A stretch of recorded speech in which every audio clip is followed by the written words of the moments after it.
My particular research area and interest is really how to work out the mechanism and process of soil and plant system work together, because that's the backbone and fundamentals of rehabilitating the post-mine land with sustainable plant ecosystem. The baseline understanding is definitely necessary. First, not just to understand them for the sake of completion target. Again, as we said, if you have a very severely disturbed environment, you may not put it back exactly at the beginning. The analogy is really no skin, no hair. So if you don't repair the skin, you hastily put the plant system back. After 2 or 3 years, the system is going to degenerate. But from the rehabilitation perspective, understanding the baseline is not only just for the target of rehabilitation, it's also for preserving, identifying resources you already have for the rehabilitation. Australian continent is the most weathered ancient continent. We are already short of topsoil. So if you don't preserve the topsoil, you're wasting opportunity. You're creating your own problems.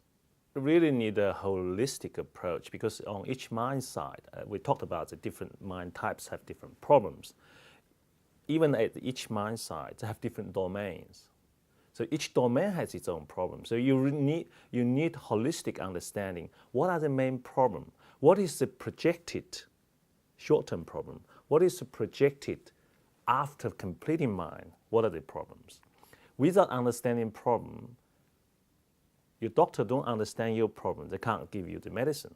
Unfortunately, what the issue I'm addressing is the system issue. This is the mysterious answer, unfortunately sought by mining companies. They want a wand. There's no wand. They need to address the issue systematically. My research and my knowledge impact is to help them put their mining rehabilitation issue in a system framework so they can be consistent, progressive, and pull in necessary technology for final answer and solution. I think the knowledge and research outcome really remind the mining companies they need to be proactive. They need to look at the issue systematically. There's no overnight solution. Because the land is evolved tens of millions of years.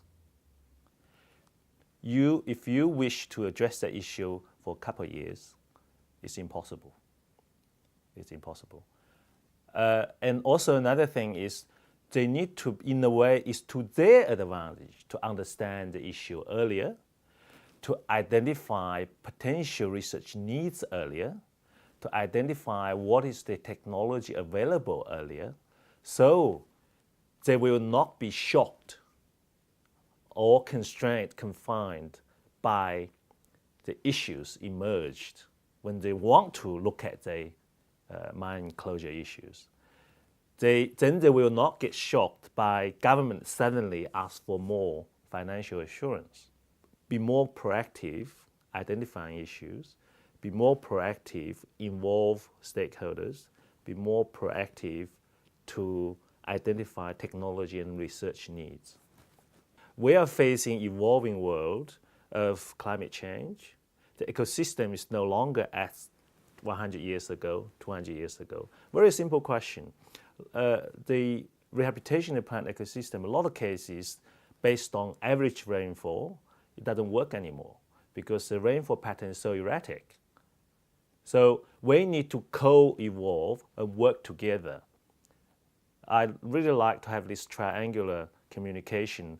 Government needs to involve to recognize there are new technology available now to build the confidence and trust on mining company can solve that problem. The mining company should be more proactively engage the researchers to come up with demonstrable evidence they can confidently address that issue. So then they can communicate with the government. So the government will feel more confident. They will not leave the community, the society in the dark. I really think this kind of conference or some other kind of conference involving environmental advisors, involving academics, involving leading practitioners in consulting industry, inviting government representatives in the relevant department, that communication forum is very important and also should encourage the knowledge flow. So people working in consulting company, hopefully they will become government regulators. The government regulators hopefully will become consultants and work in the mining company or academics. I think this is a good thing in Australian system. There are a lot of intellectual flow across these three key components of the triangle. I do think that will happen, but how fast, I don't know.